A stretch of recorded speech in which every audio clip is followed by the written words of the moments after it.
Which Disney cartoons are packed with dirty jokes? Which movie references did you most probably miss as a kid when watching your favorite animated series? And how did the producers of Zootopia manage to turn a Keanu Reeves meme into an Easter egg? Find out all of that in this video. Hi, I'm Peter, and you're watching Ossa'm Movies. Let's start with Disney and the behind-the-scenes shenanigans that have often landed animators in hot water with the House of Mouse. There have been plenty of times when the company was blamed for overly explicit imagery in their cartoons. You've probably heard about that infamous Little Mermaid poster, or maybe the time that Kronk pitched a tent. And do we even need to mention The Lion King with its less than subliminal message in the clouds? Disney later pointed the finger at the guys from the special effects department, who they claim tried to get the word SFX in recognition of their efforts, and not, well, you know. And if you believe that excuse, I've got a bridge to sell you. But let's leave the Easter eggs alone for a bit and look at the intentional jokes, from the mildly vulgar to the intentionally brash. And we're going to need to go way back to 1933, back to when Walt and Roy O. Disney rolled up their sleeves and started laying the foundations of a mighty movie empire. First up, we have the three little pigs and their house. Mother's picture right next to the bed, very cute. And then one of Pop's next to the piano. I bet you never noticed those bacon-based details when watching these cartoons as a kid. And of course, this video wouldn't be complete if we didn't mention the Muppets. It's no secret that the show was popular amongst viewers of all ages. And some of the jokes reflect a more adult bent to the writer's tastes. Take this one from the best adaptation of Treasure Island, for example. Kermit's Captain Smollett and Miss Piggy's Benjamina Gunn are getting back together. And there's a bit of puppet human envy. Kermit gets all emotional. "You and Captain Flint?" Miss Piggy, in her own inimitable manner, replies, "Well, he was a pirate, and I was a lady. Except, no, Miss Piggy, he was a man, and you were, well, sorry to ruin the illusion, but an animated piece of felt."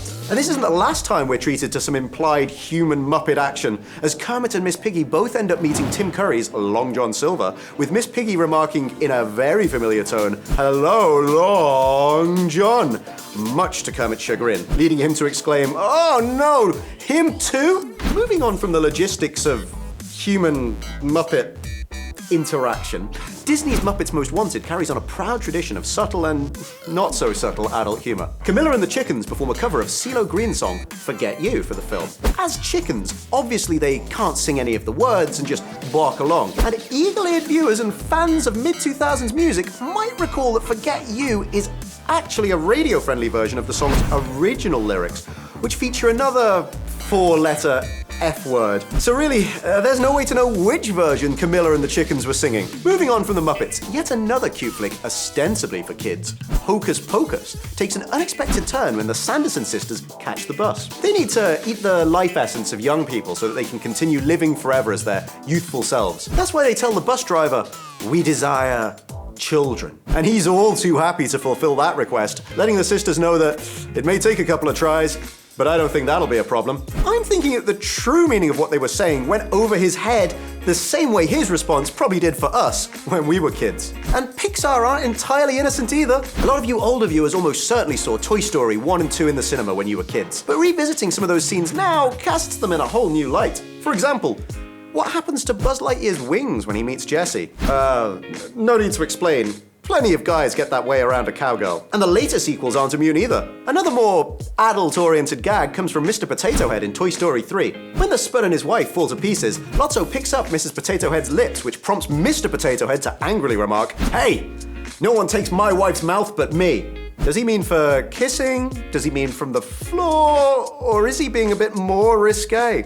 You decide. And here's another sly moment from the Toy Story franchise. The directing wizards over at Pixar often use Toy Story to pay tribute to movie maestro Stanley Kubrick and his horror film The Shining in particular. I would hope that most kids wouldn't understand the significance of this particular carpet pattern. It's okay, kids, just do what Danny does and stay out of room 237. Almost every Pixar movie has one or two of these insider jokes or nods to adult humor, and they keep getting away with it. But I'm betting that parents don't really mind that there's something for the kids and the occasional wink and a nod thrown in their direction, so long as these animated films really are fun for all the family. Some of these jokes are downright dirty though, like in Cars, where two groupies finally break through the crowd of Lightning McQueen fans and, in an act of automobile affection, flash him their headlights. Well, obviously.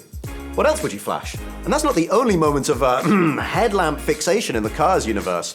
How about this sign in the middle of the track that reads, top-down truck stop, all convertible waitress. Get it? They're all convertible waitresses because they can take their tops down? No wonder convertible sports cars are all part of a classic midlife crisis. And let's go back a bit and fondly remember the tween sports drama The Mighty Ducks. Here, the jokes lie in the name Gordon Bombay. If you recall, the premise of the first Mighty Ducks movie is that Gordon is an alcoholic who gets arrested and has to do community service for drunk driving. It was the 90s, so drink driving was a perfectly appropriate premise for a kids' film. Anyway, we can obviously notice now that the first name Gordon and surname Bombay are synonymous with two of the most famous brands of gin in the world. Sophisticated drinkers probably noticed, but I seriously hope that that group didn't include any children. And here's a kids show super hit that's adored by both children and adults alike, as well as college stoners most of all. I'm talking about SpongeBob SquarePants, which is surprisingly packed with dirty references. How about at the start of the episode, Your Shoes Untied, which features SpongeBob very intently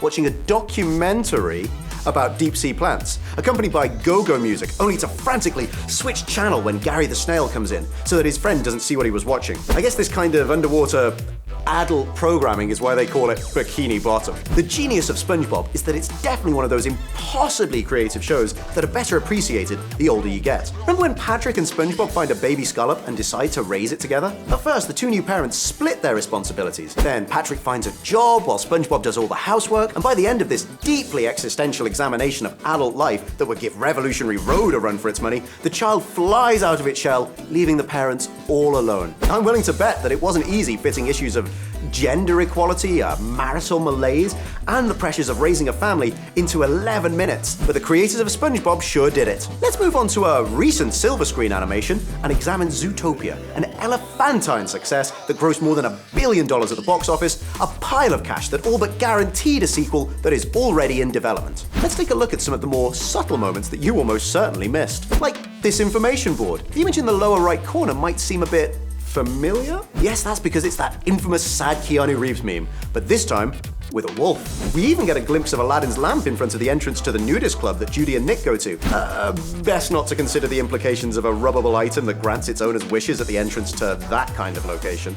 The accomplices of the villain, Walter and Jessie, may also remind you of another more sinister duo. Yes, when Zootopia was created, the series Breaking Bad was all the rage, and it seems like the creators of the series decided to incorporate Heisenberg and Pinkman into the world of Zootopia. The film even sneaks in an insider reference to a colder patch of the planet than Zootopia. A mother elephant walks past with her two charming children, both of whom are dressed as Elsa and Anna from Frozen. I guess parents in the world of Zootopia also had to put up with endless viewings of their children's favorite fairy tale. I have never felt so connected to an elephant. And on the subject of Frozen, that film isn't altogether innocent either. Before our expectations are subverted, we seem to have a plot typical of nearly every Disney princess movie. A brave but seemingly frivolous princess intends to marry a prince that she barely knows.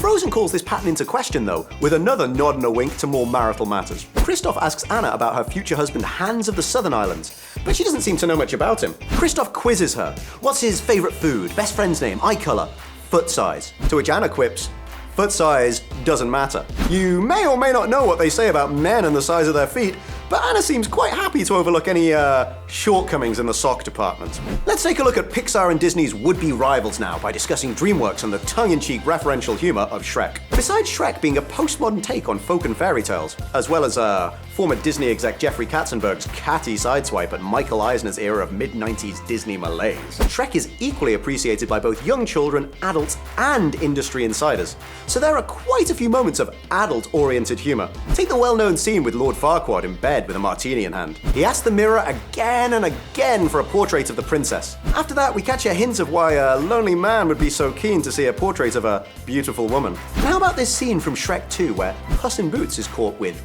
catnip? Puss might claim that that's not mine, but there's no denying this particular reference to psychotropic substances. Speaking of mid-90s cartoons, let's revisit a beloved small screen classic, DuckTales. Although it didn't take much time to create the series, the creators were still meticulous when it comes to leaving Easter eggs. They loved to make fun of wacky conspiracy theories related to the Illuminati in particular. According to one rather far-fetched theory, Illuminati symbols are hidden in almost every work of art, like the painting of Renaissance renegade Leonardo da Vinci. Obviously a load of old stuff and nonsense.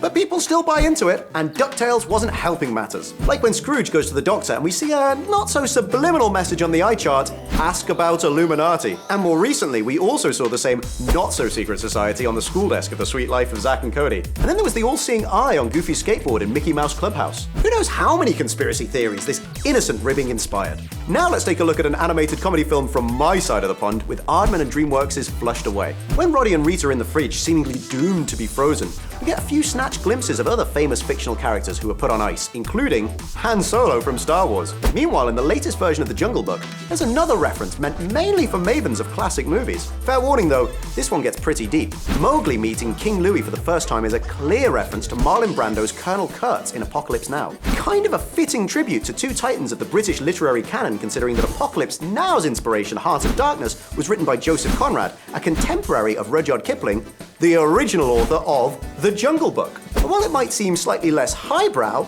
Boss Baby also has some pretty spot-on references to cult films. The cartoon grossed over $500 million, and with good reason, as there's plenty of details that serve as a spoonful of sugar for parents trying to stomach a kid's film. There's that nanny that the adults leave with their children, an incognito agent who is very reminiscent of an iconic Disney heroine of the 60s. Less merry and more scary Poppins, as the kids will later come to christen her. Practically perfect in every way. Tim's Fantasies also make many references to another film franchise rightly beloved by older viewers. The way he replaces the envelope, almost as if it's a precious artifact, will no doubt remind people of their favorite archaeologist adventurer, Indiana Jones. And finally, a reference to one of the most beloved films ever. In The Secret Life of Pets, we hear the rather iconic phrase, well, nobody's perfect.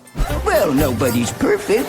Now, unless you're a dedicated cinephile, it might be easy to miss this reference to 1959 screwball comedy Some Like It Hot. I won't tell you the circumstances, you'll just have to watch the original to get this particular joke. But trust me, it's downright hilarious. So do you know of any other cartoons that heavily feature more adult-oriented jokes? Give us your best examples in the comments, and don't forget to subscribe. We'll see you again real soon. But for today, that's all from me, Peter. See you later, and stay awesome.